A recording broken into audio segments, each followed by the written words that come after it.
Përshëndetje të nderuar dëgjues të Radio Televizionit Shqiptar. Me mua sot është Klementin Mile, i cili është një figurë e re, i afruar politikës kohët e fundit me Partinë Social-Demokrate. Përshëndetje, Klementin. Përshëndetje mentor. Faleminderit për ftesën tuaj. Kënaqësi që të kam këtu. Është një përpjekje ime që në podcast të sill sa më shumë zëra të rinj, optika të reja, vizione të reja, natyrisht të ngërthyera apo të përfshira në atë vizionin e partive ekzistuese për të ndryshuar Shqipërinë. Kështu që me këtë qasje sot pra shiftuar është Klementin Mile, i cili po e filloi për ata që nuk e njohin me një prezantim të shkurtër, është 47 vjeç apo jo? Aq.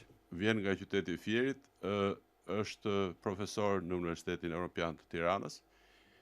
Ka patur studime edhe në Universitetin e Sussexit në Londër dhe i specializuar për filozofi dhe sociologji, për filozofi politike. Këto ishin studimet e para në fakt. Po. Pastaj më tutje masteri për shembull që bëra në Angli ishte për studime europiane bashkëkohore. Po. Dhe mëtej doktoratura ka qenë për shkenca politike, teoritë e pushtetit politik për shembull. Dhe ka një specializim edhe profesional, po edhe eksperiencë pune në integrimin evropian, do ka punuar në Ministrinë e Integrimit Evropian të Shqipërisë në fillim të viteve 2000. Kështu që kjo është në një farë mënyrë për ata që nuk e njohin, ajo rrjedhja jetësore e Klementin Miles. Dhe po fillojmë me drejtimin që kanë patur studimet tuaja. Ju zgjodhët filozofi me dëshirë apo jo? Po, në fakt kujtoj që atëherë doja të studioja ose letërsi ose filozofi. Keni shkruajtur vjersha me siguri. Po, kam shkruar edhe unë. Si gjithë shqiptarët, po në fakt ka qenë një smundje e kohës komunizmit, por se di sepse komunizmi më kapi, se Po, kam qenë 12 vjeç kur ka ndryshuar regjimi, por domethënë ka qenë një lloj pasioni që e kisha për letërsinë, nuk e vazhdova në universitet, zgjodha filozofinë. Mu duk më interesante, mu duk më sikur jepte, po themi, përgjigje ose të paktën shtronte disa pyetje në mënyrë pak më të thellë. Më ftonte në një lloj reflektimi që nuk e gjeja tjetër kund. Tani kur je i ri i ke këto lloj reflektimesh, këto lloj pyetjesh, këto lloj kuriozitetesh. Dhe studimet në filozofi nuk janë penduar kurrë që i kam bërë. Ndoshta nuk të çojnë në një profesion të mirëfillt, përveç se nëse ti vazhdon në akademi, siç po themi kam bërë unë. Por megjithatë të japin një formim shumë të mirë për të vazhduar pastaj në fusha të tjera që mund të kenë sens praktik. Po ka Shqipëria një shkollë filozofike. Për mua që ka filluar ato studimet e larta pas një 6-7 vjetësh të pamundësisë për studiuar për arsye biografike, fillimi i studiuar shkenca politike ishte një vështirësi e madhe, për shkak se në shkollat e mesme nuk ka një patur, aso kohë, tani duket që është e dobët, vështirësi, nuk ka përbërëse filozofike, nuk ka studime filozofike, nuk ka pedagog ose mësues që mësojnë filozofi, pra duket sikur nuk ka një traditë shkollës filozofike shqiptare. Ka një vështirësi, për shembull, unë kujtoj që edhe kur vetë kam bërë në shkollë të mesme filozofi, ka qenë një mësuese historie që jepte këtë lëndë, pra që nuk kurse kishte një lidhje të madhe me filozofinë. Detyrohej ta jepte si orë tjera. Kështu vazhdon ende sot me sa kam parë në një mas të madhe, edhe pse ka patur më shumë studentë që janë diplomuar për filozofi me kalimin e viteve.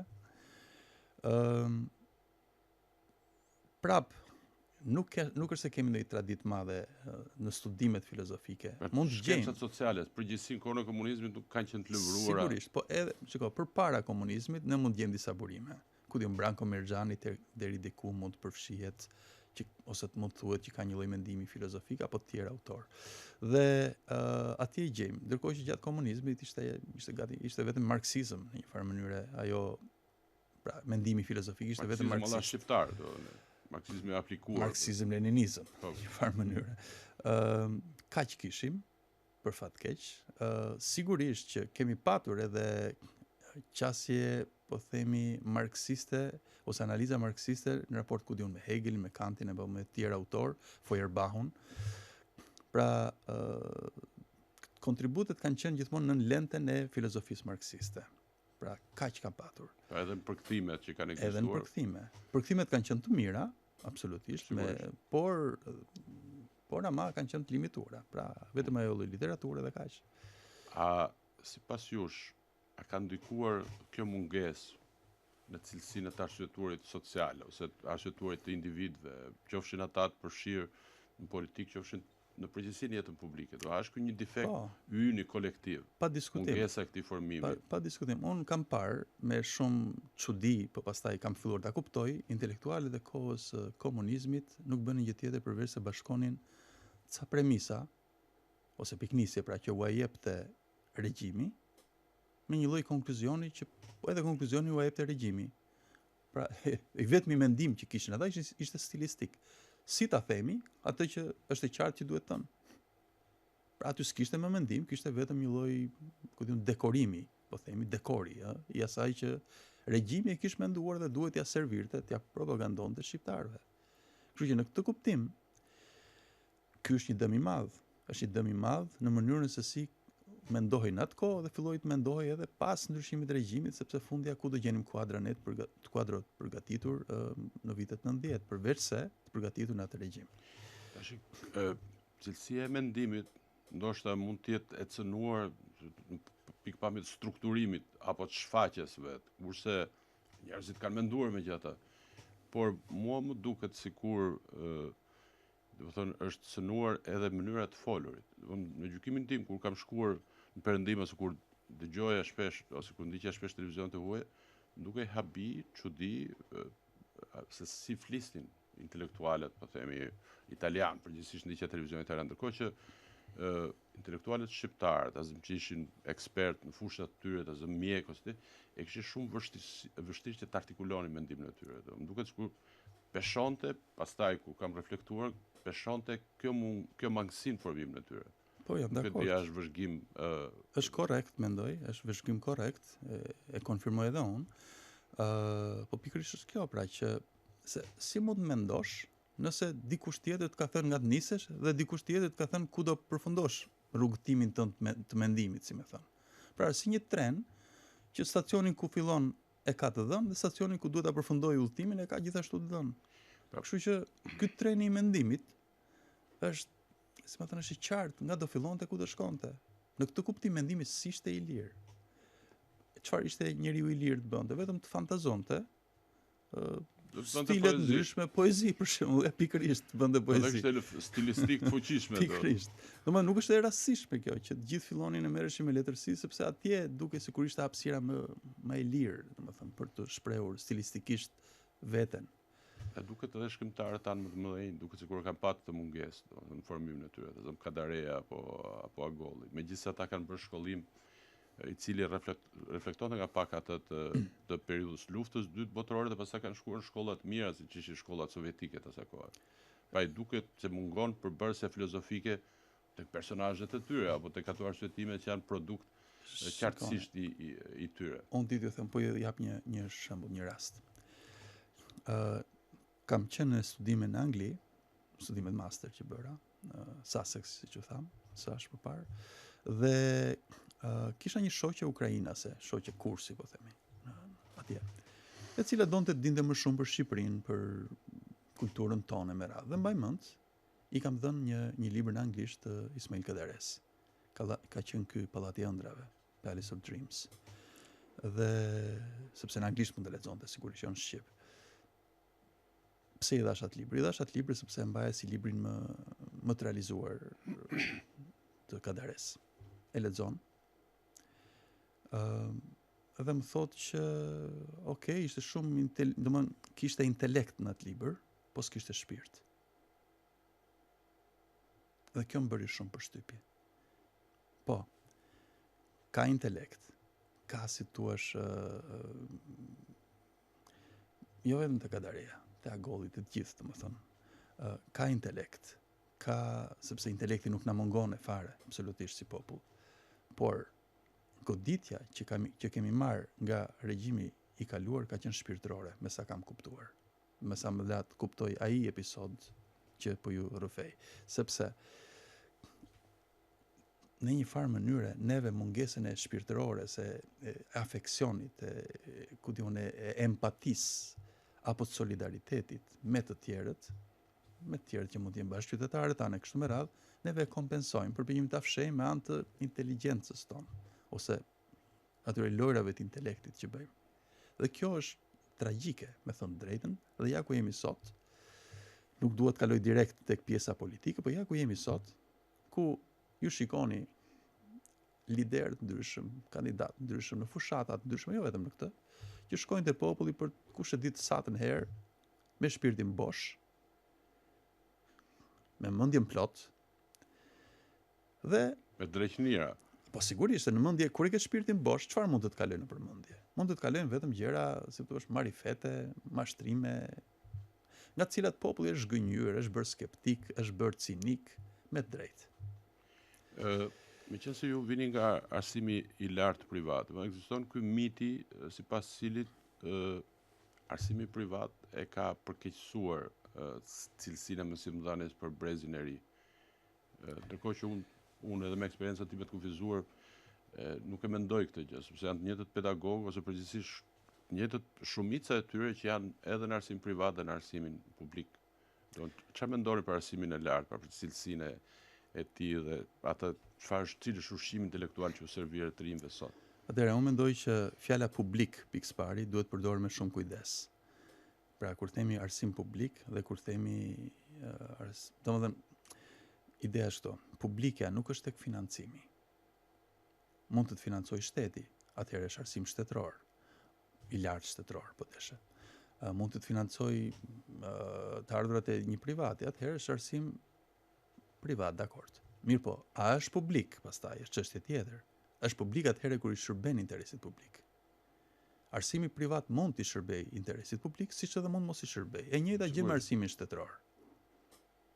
Edhe arsimi shtetëror, nëse i shërben interesave të prindërve, studentëve, vendit përgjithësi, strategjive që janë shpallur etj. Nëse është në përputhje me këto, atëherë po, është publik. Ndryshe s'është. E kuptoj, po nuk është qëllimi im që debatojmë rreth asaj çfarë quhet publike, çfarë quhet privat. E kuptoj edhe pyetjen.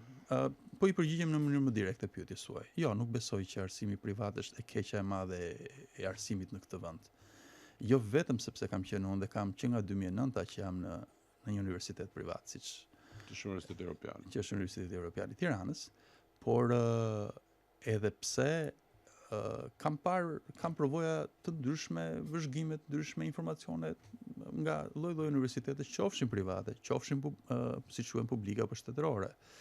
E në këtë kuptim, mund të themi edhe që pyll pa derra s'ka, sigurisht. Pra, fenomene negative t'i gjen, si në universitetin privat, edhe në atë shtetëror, siç gjen fenomene pozitive, pedagogë që bëjnë punën me ndershmëri dhe pasion ende, mbas gjithë këtyre viteve, si në njërin sektor, si në tjetrin. Ajo që më vjen keq mua, që nuk ndodhi dhe se kemi bërë kurrë në këtë vend, është që ne kemi lënë paralele këto dy pra sektor shtetëror dhe privat. I kemi lënë paralele në kuptimin që as japin e marrin fare me njëri tjetrin.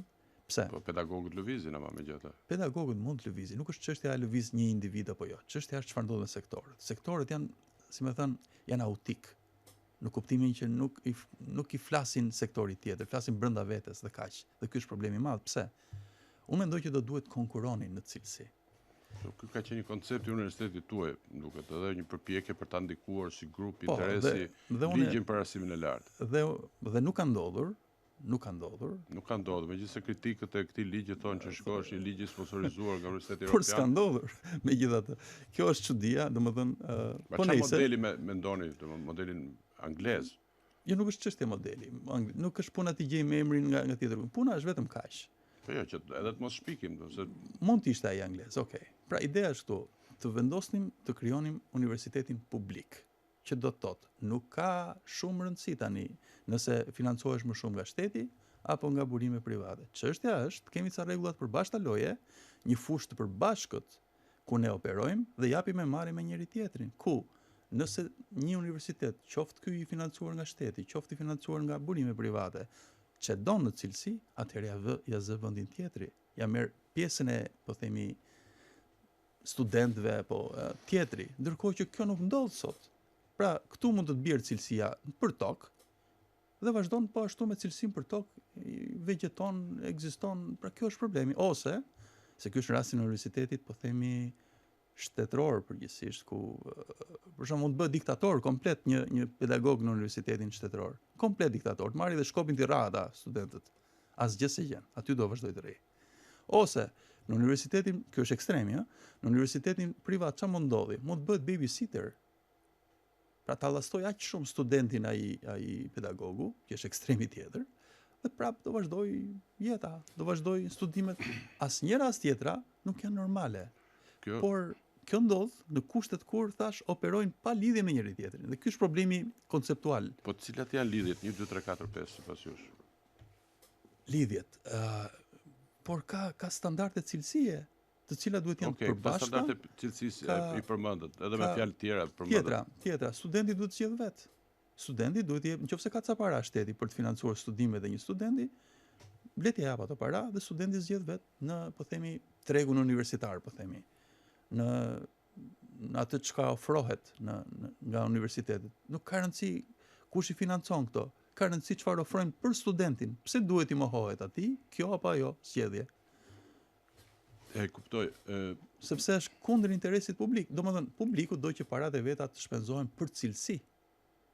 Jo për të mbajtur kot në këmbë grehina që Megjithatë unë vëre që pavarësisht kësaj ndarjeje që thoni ju që ekziston konceptualisht, nuk ka kritikizëm cilësor, të organizuar dhe grupor dhe kolektiv ndaj asaj lëngate që është në universitetet publike, që ne po i lejojmë vetes që të shqyrtojmë atë që ndodh në universitetet publike në pikpamje të parametrave zhvillimor, siç është për shembull kërkimi, do mungesa e kërkimit. Vjet re që universitetet publike dominohen nga një lloj, mund ta quaj edhe pa paragjykim, një lloj skote, e cila ka karakter feudal, në cila e lën vendin dikujt pasardhës, ja lën me shumë vështirësi, po ja lën dikujt që është i paracaktuar. Nuk ka pra lëvizje qarkullim elitash. Pikërisht kam dëgjuar histori të tilla, s'do të përmend emra këtu, por sepse janë koleg. Po, nuk ka kritik rreth këtyre, nuk ka denoncime, kupton? Do para që përdoren për garde, për roje, për kjo është, shiko, ka pat një studim, besoj mund ta keni parë edhe ju, një organizatë qytetare që kishte bërë një monitorim të këtyre, qendresa qytetare, mos gaboj, kishte bërë një monitorim të universiteteve publike, siç quhen, pra shtetërore, dhe kish parë, nëse s'gaboj me shifrat, që një 2 milionë euro, diçka e tillë, ishin shpenzuar për rujtje godine, ndërkohë që për kërkim shkencor diku te 20.000 euro. Pra e kuptoni diferencën? Çfarë ishte ai universitet apo burg tani? Pra se kjo është gjëja, domethënë. Si mund të shpenzosh kaq shumë për siguri në universitet dhe kaq pak për kërkim shkencor në universitet? Shkoj një nga A është publik universitet? Se këtë se kuptojnë. Si i shërben publikut? Përveç se duke grabitur publikun. Një nga thënjet se tash po citojmë, jam politik, normal do të citonim që në pikpamje akademike, por edhe në politik ke filluar të bësh i citueshëm, kur thuaj që kjo klasë politike i ngriti universitetet dhe i dërgoi fëmijët e vet për studiuar jashtë. Ngriti spitale, por i dërgon të afërmit e vet për të shëruar jashtë, pra një sistem hipokrit apo jo. Kështu e keni quajtur ju. Fals, hipokrit, po. Ky është problemi, është sistem dhe realitet. Hipokrit, fals, ku ne jetojmë të gjithë këtu. Nuk është se ka nevojë ta them unë, e din edhe shqiptarët të gjithë e din, sepse ne jemi vend i vogël, edhe çfarë do lloj gjëje që ndodh merret vesh. Sidomos tani në botën e rrjeteve sociale që edhe gjërat më të parëndësishme përhapen e jo më pastaj lajme të tilla si çfarë ndodh me djalin e filanit, gocën e këtij tjetrit, pra parinë e vendit, elitën e vendit, vendimarrësit politik fundit, se s'po flasim tani për njerëz që janë biznesmen, ata në drejtën e tyre bëjnë para ose s'bëjnë, se ç'bëjnë me jetën e tyre din vet, por po flas për ata që marrin vendime, pra që ndikojnë në jetën publike. Çfarë bëjnë ata? Çfarë bëjnë? Për shembull, flasim për autobusa, keni parë ju të ecë ndonjëri me autobus nga këta. Pra po flasim për shërbime publike që nuk i përdorin kurrë. Kurrë. Institucione që ngrehen nuk merren fare me to, fare. Janë shkalojnë komplet spitalet, universitetet, teatrot, çfarë do lloj gjëje, domethënë. Me këto vëzhgime, me këtë rrepsi kritike, nëse jeni koherent në qëndrimet tuaja, pra nëse keni të konsoliduar këto vëzhgime, ju jeni qasur politikës atëherë me një qasje me një optik të majt. Kështu i bie. Do në Partia Social-Demokrate është një parti e majt. Qendra Pak të nisur nga programi i saj. Po. Jo, është e vërtet. Pra ju mendoni që duhet më shumë me majt skenës politike, se ngjyrave të ylberit ton politik. Unë mendoj që përveç se kemi një realitet hipokrit, fals, që është krijuar në shumë vite, jo vetëm nga një qeveri, por nga disa qeveri që kemi përjetuar në këtë vend. Përveç kësaj, ne kemi edhe sot 1 milion njerëz që mezi mbyllin muajin, pra mbijetojnë realisht. Dhe në këto kushte, të flasësh tani për ide të djathta është e vështirë. Nuk kam ndonjë gjë kundër ideve të djathta. Ato kanë vendin e tyre, në kohën e duhur, në situatën e caktuar, pra një ca situata që nuk i kemi ende sot. Në kushte mbijetese, ne duhet të mendojmë për njerëzit që janë në mbijetesë. Për shembull, se ideja çfarë është e majta dhe çfarë është e djathta. E djathta është të zgjerojmë tortën. Okej, kaq sa kemi, nuk na mjafton, duhet ta bëjmë më të madhe. Shumë bukur. E majta është ta ndajmë më mirë, më drejt atë që kemi në një farë mënyre. Tani, këtu nuk është se jam për njërin apo për tjetrën. Unë jam duke thënë këtë gjë, që para se sa po menduam vetëm zgjerojmë tortën, pra të rrisim ekonominë, me inovacion, me inteligjencë artificiale, me kriptomoneda, se ka çuditëra këtu në këtë vend, pra ide që qarkullojnë, me aeroporte, me porte, me autostrada, me shumë nga këto projektet madhore, nuk kam gjë kundër tyre, shumë bukur, po para se sa të bëjmë këto, ne duhet mendojmë për 1 milion njerëz që nuk nxjerrin dot muajin, për ata që kanë ndihmë ekonomike qesharake. 12.000 lekë, 15.000 lekë. Sa është përqindja e tyre që jetojnë nën minimumin jetik në Shqipëri, se ju thatë 1 milion, do një referoni kësaj pjesë të popullsisë. 200.000 janë, gati 200.000 janë me ndihmë ekonomike. Ndihma ekonomike është 12.000 lekë për person, 13.000 lekë, 15.000 lekë, varet nga bashkia, po në këto shifra vendoset, që s'tel për asgjë. Pra 200.000, po. 200.000 janë pra ndihmë ekonomike. Kemi pastaj pensionist, ku diku një 60% e tyre, që i bie sa janë pensionist, diku 800.000 pensionist sot, 60% e tyre janë nën pensionin mesatar që është 190 euro. Pra marrim më pak se 190 euro. Imagjinoni, a janë këta njerëz që mezi mbyllin muajin? Po normalisht me këto çmime që kanë shkuar në qell. Pra po të shtojmë edhe këta. Po të shtojmë të rinj që pastaj dalin nga shkolla dhe s'gjejnë as punë as gjë, domethënë duhet i mbaj familja. Po të shtojmë pastaj edhe minoritete si romë e egjiptian. Po të shtojmë gra në nevojë. Po të shtojmë pastaj njerëz që janë me nevoja të kufizuara, me aftësi të kufizuara, kështu me radhë, dhe po të bëjmë llogarinë në fund, shkojnë 1 milion njerëz. E cila është zgjidhja juaj programatike, programore për këto kategori, duke qenë se ju jeni identifikuar si parti pra e qendrës majt? Ne kemi një program social për gjithë ta njerëz, me përjashtim të asaj që program që do të krijoni shportën apo indeksimin e çmimeve për 19 produkte. Po, këtë e kemi, patjetër. Pra një nga gjërat që adreson koston e jetesës, çmimet e larta, është pikërisht kjo që nga 3 produkte shporti që kemi ne, që është shumë pak, dhe ne e pam që ishte kaq pak kur pra nga 3 në 19. Nga 3 në 19. Pse 19? Sepse aq ka Bashkimi Evropian. Tani se po flasim kështu. Pasaportë europiane, thot kryeministri, po pasaportë europiane me 3 produkte shporte nuk ka. Duhet kemi 16 plus që të shkojmë atje, apo jo, se nuk mund të shkojmë, nuk mund të jetë një koncept bosh ky. Shtetet edhe jo ato më të pasura. Domethënë, po thoni ju kanë 19, kanë 20 apo kanë më shumë produkte. Po ju them, është një lloj gjë standarde, Kështu që në këtë sens, neve duhet që nga kjo, pra të rrisim numrin e produkteve të shportës, jo vetëm të rrisim numrin, po të garantojmë çmimet ulta të këtyre produkteve, duke për shembull bërë marrëveshje me supermarketet. S'po themi me dyqanet e lagje, po me supermarketet shteti mund të bëjë marrëveshje për ruajtur çmime, për të kompensuar. Sigurisht do kushtojë kjo ca. Kushton. Ne kemi bërë edhe llogaritë tona, nuk e mbaj mend saktësisht shifrën, po kushton disa ku diun 100 apo 200 milionë euro që ta realizojmë këtë gjë. Po, një nga pjesët e programit tuaj, në fakt, që ishte interesante dhe që nuk e gjen tek partitë e tjera, ishte ajo fatura. Po. Do të thonë fatura për propozimet tuaja programore. Kjo kushton kaq para dhe këto do të gjenden këtu. Pikërisht, sepse Pa mbulesa Pikërisht. financiare. Nuk e di nëse keni parasysh në anglisht, në Amerikë, në Angli, për shembull, i shikoni që ato quhen një ligj para se sa të bëhet ligj, quhet bill. Bill of Rights, Bill of Environment e kështu me radhë. Bill, faturë në një farë mënyrë. Pse faturë? Po s'mund të kesh iniciativë ligjore pa thënë sa do kushtoj. Ligj kushtetutshmërisht kështu është. Pra çdo projekt ligj që propozohet do të ketë faturën financiare. Kjo dihet. Pikërisht. Por në fushat elektorale ky seriozitet që e gjejmë kur qeveriset. Këto quhen premtime, kështu që po. nuk quhen bille. Por çështja është që ne vim nga një, si më thënë, ne jemi ose unë dhe të gjithë ne bashkë që jemi në Partinë Socialdemokrate, vim nga një traditë dhe reputacion i dhënies fjalës dhe mbajtjes fjalës, që vjen që nga Tom Doshi, pra lideri jonë.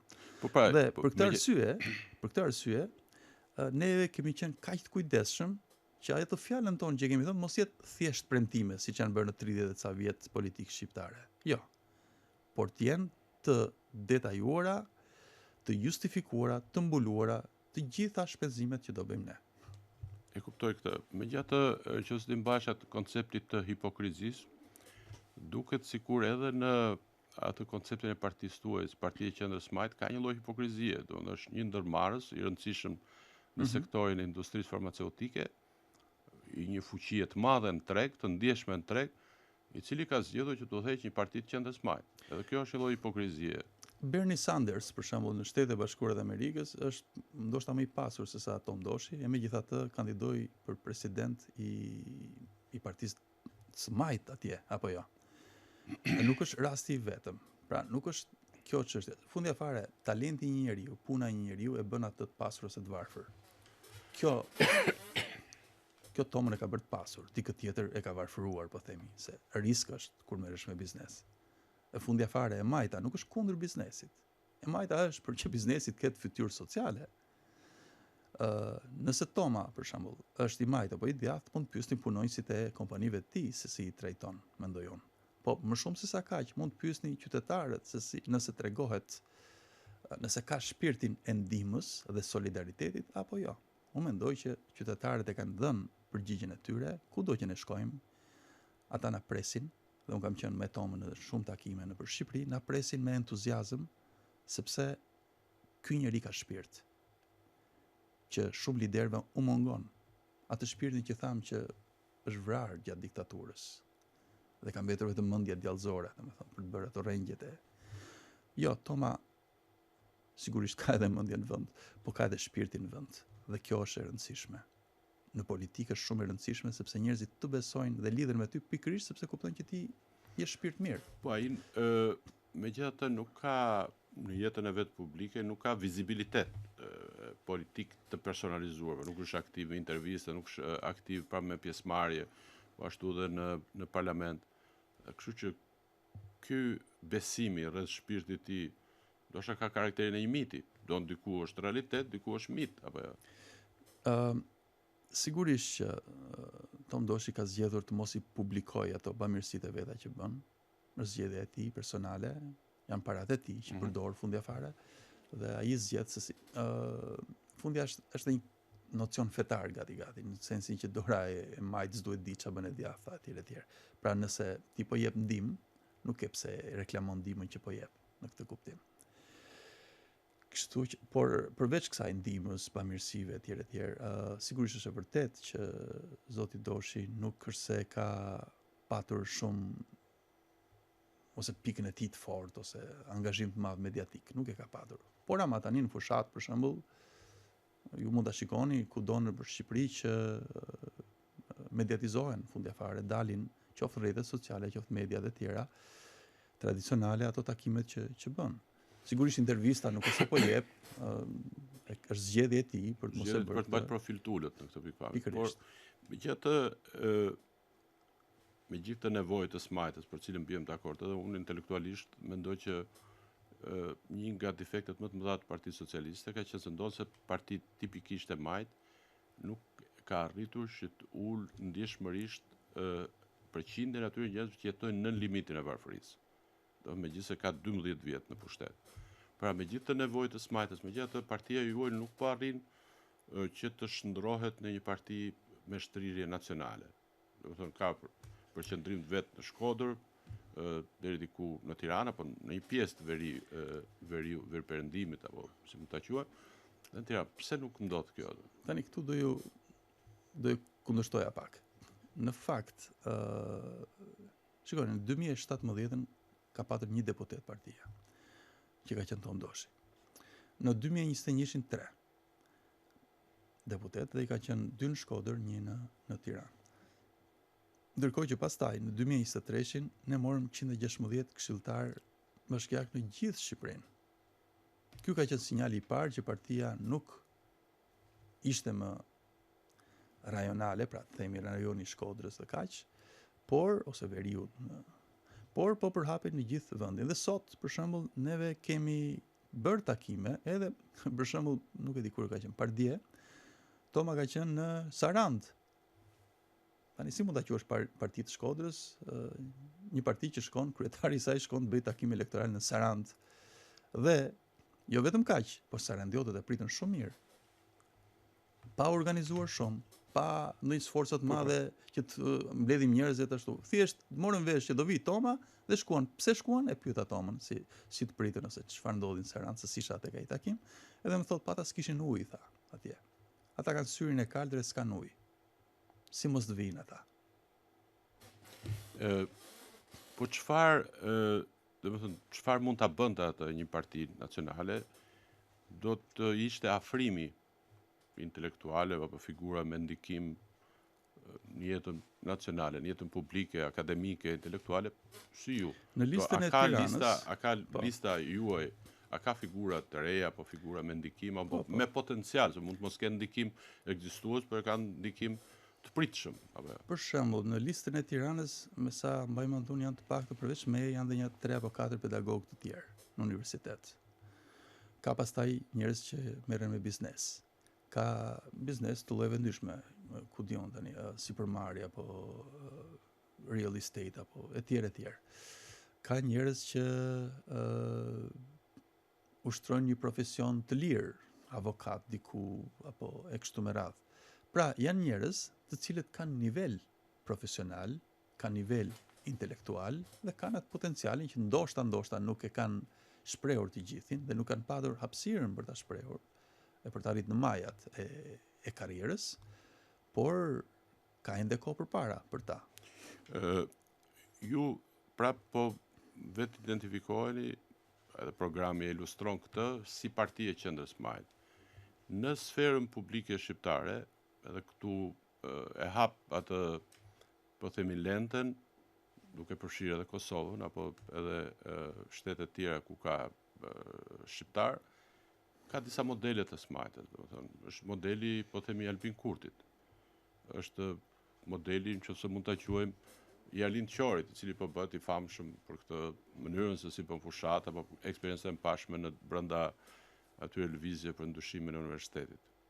Çfarë mendoni për këto lloj të majtash që e popullojnë këtë sferën tonë publike, pra për të majtën e Kurtit apo për të majtën e Qorit? Pra, të ngjashmet me ju ose mund. Në një farë kuptimi po patjetër ka ngjashmëri, për aq kohë sa ka një lloj socialdemokracie brenda, pra në këtë kuptim, pra qasja sociale, një program deri diku sociale, kështu me radhë. Por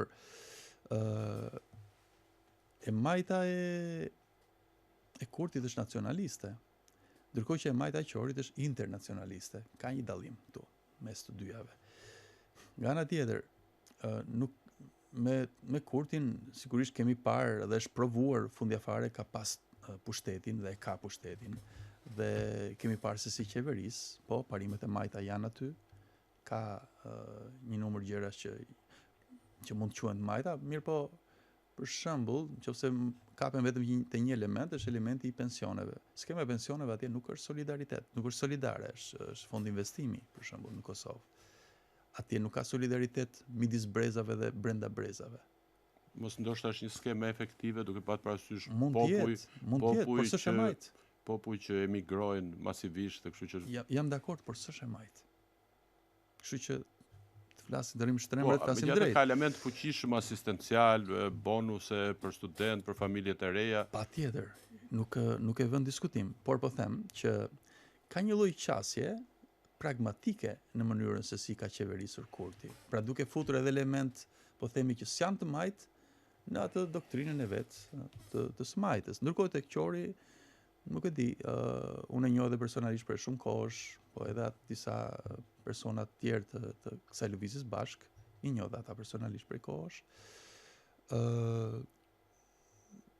Çfarë mund të them? Unë di të them këtë që ndoshta ata po thonë më pak se sa mendojnë.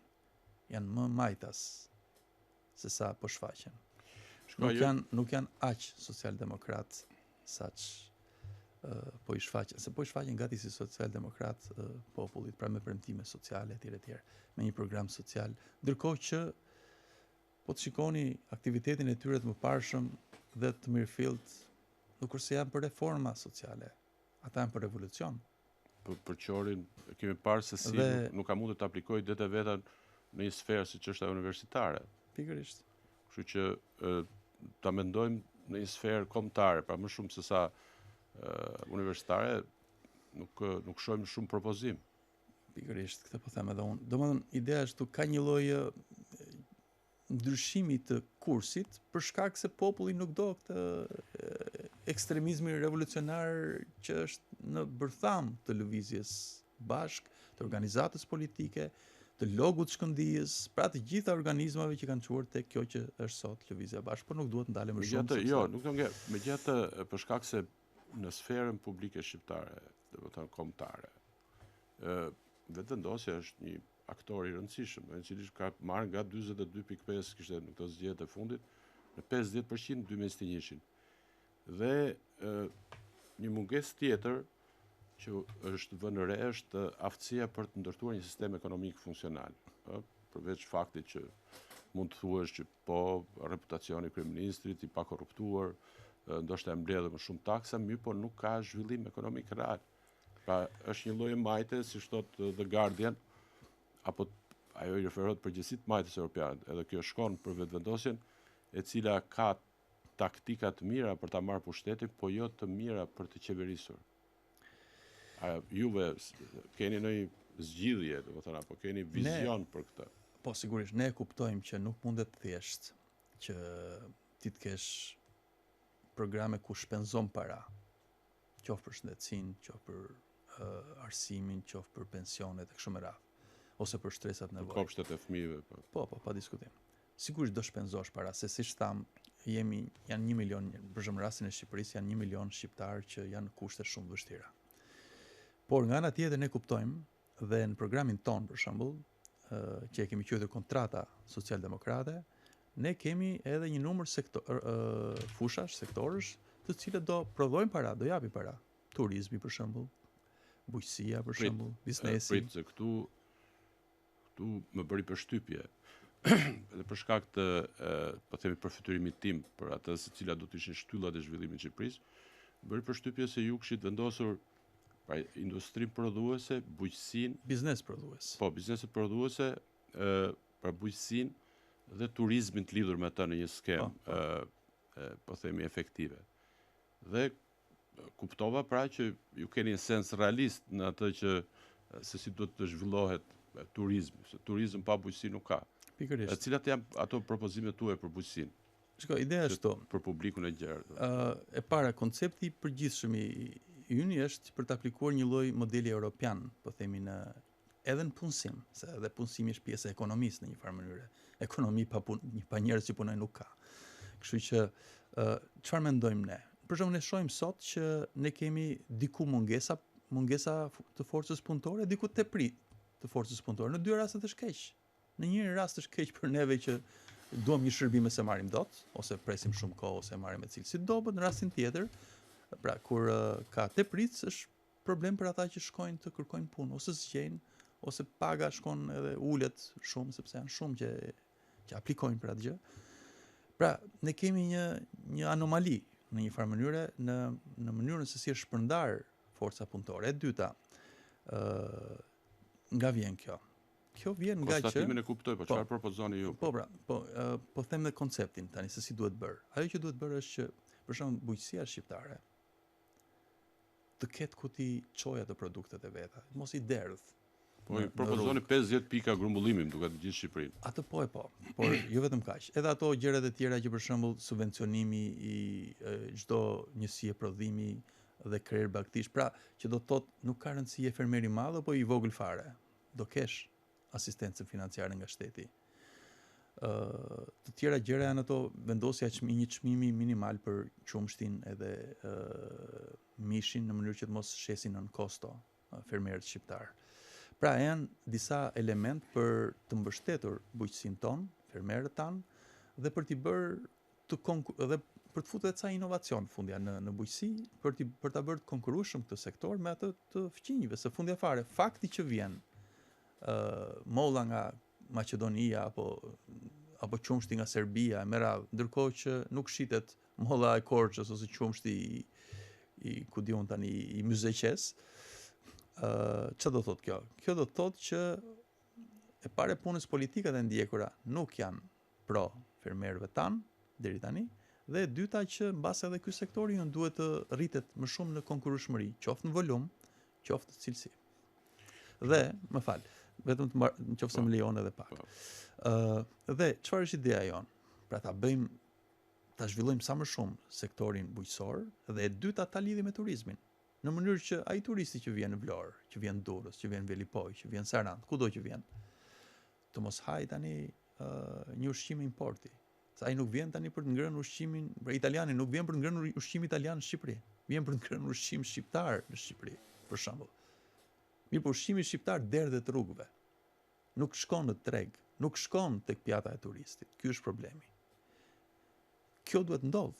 Si duhet ndodh kjo? Po, çfarë kemi bërë ne, dhe është një mëkat i madh i shumë dekadeve, është që industrinë e lehtë përpunuese, ushqimore për shembull, gati e kemi nxjerrë jashtë loje komplet. Nuk gjen një vazë oreçeli që të jetë shqiptare, më shumë i gjen pra nga këto importi, dhe kështu me radhë. Po, pra, duke zhvilluar industrinë e lehtë, s'po themi tani industri të rëndë, po duke zhvilluar industrinë e lehtë përpunuese, ne mund të bënim që produktet organike, po themi, produktet e bujkut, e fermerit, të shkonin te turisti. Dhe do kishte fitim si për njërin dhe kënaqësi për tjetrin. Dhe në përgjithësi vendi do ishte, ekonomia shqiptare do ishte funksionale, do i lidhte të gjithë sektorët që tani rrinë veç e veç. Jo, e kuptoj që ju më përpjekje për të vendosur një emër Gogolit, do të thoni Ballkani i hapur aty te programi. Mi po heqjen e këtyre barrierave që vendosin vendet nëpërmjet subvencione për qarkullimin e lirë të mallrave, e ka dhe procesi Berlinit, e ka dhe integrimi evropian. Pra si mendoni ju, megjithëse kjo është pyetje ngjan ngushësisht teknike, pra që ta mbështesni prodhimin vendas pa krijuar barriera lëvizjes lirë të mallra nga vendet e tjera, të cilët përfaqësojnë bujqësi më të fuqishme, me tradit, kështu që është zgjidhja. Jo, e kuptova. Në fakt, neve nuk është se kemi bërë propozim për të vendosur tarifa doganore, pra për të hequr Ballkanin e hapur në këtë kuptim. I cili nuk ekziston, përdor Berisha, ekziston, por me emra të tjerë. Por ndoshta mund të ripropozohet sërish. Por problemi është këtu. Në emër të Ballkanit, çështja është këtu, nuk është puna me Ballkanin i hapur, pra me tarifa doganore, nuk është çështja aty. Çështja është që duke ulur tarifa doganore, duke i nxeruar komplet, por nga ana tjetër, duke mos e ndihmuar fare, duke mos e mbështetur fare fermerin shqiptar, ne i kemi çuar fermerët drejt të shpërimit. Ky është problemi. Nuk është problemi që tarifat janë zero. Problemi është që mbështetja për ta nuk ka qenë.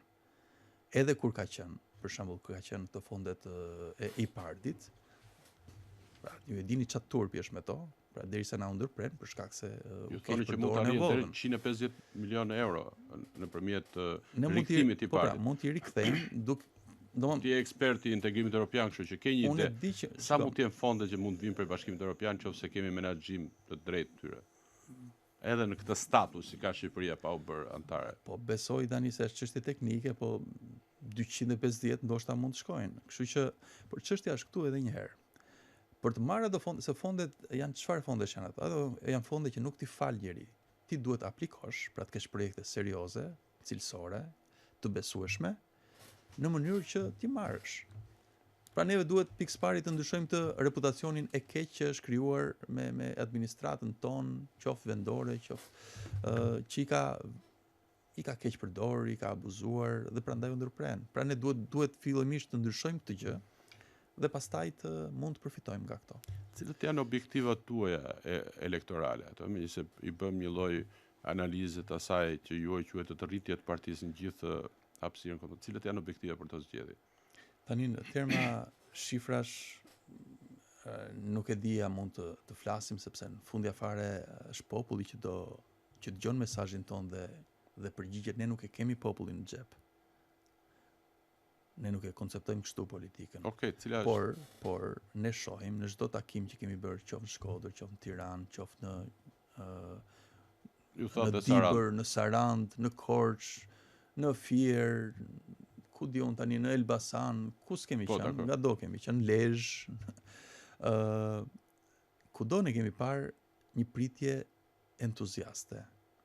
Pra, si me dhe njerëz që nuk i ka detyruar kusht të vinë aty, se ne nuk kemi njerëz në administratë që i marrin diçka. Po, nëse do t'i besonim leximeve të pritjeve, ata përfaqësues të partive, gjithë do ishin entuziastë. Por cila është në terma real, që pastaj të bëhet pyetjen e fundit për këtë? Unë mendoj që neve do ta realizojmë një grup parlamentar. E kuptoj. Por ndoshta edhe më shumë, nuk e di tani të shohim se si. A keni vija të kuqe për koalicion?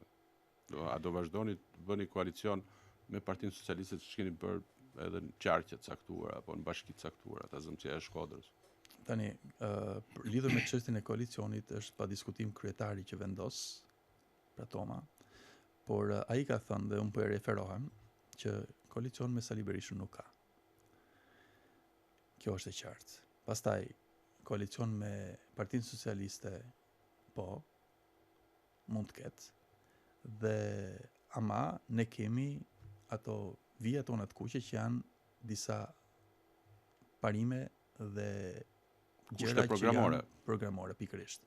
Sepse neve kemi shkuar te njerëzit duke kërkuar mbështetjen e tyre, duke u folur me atë program, ajo është gjuha jon politike dhe sigurisht fjala jon ka peshë, ka rëndësi, ndryshe nga shumë parti tjera që fjalën e merera.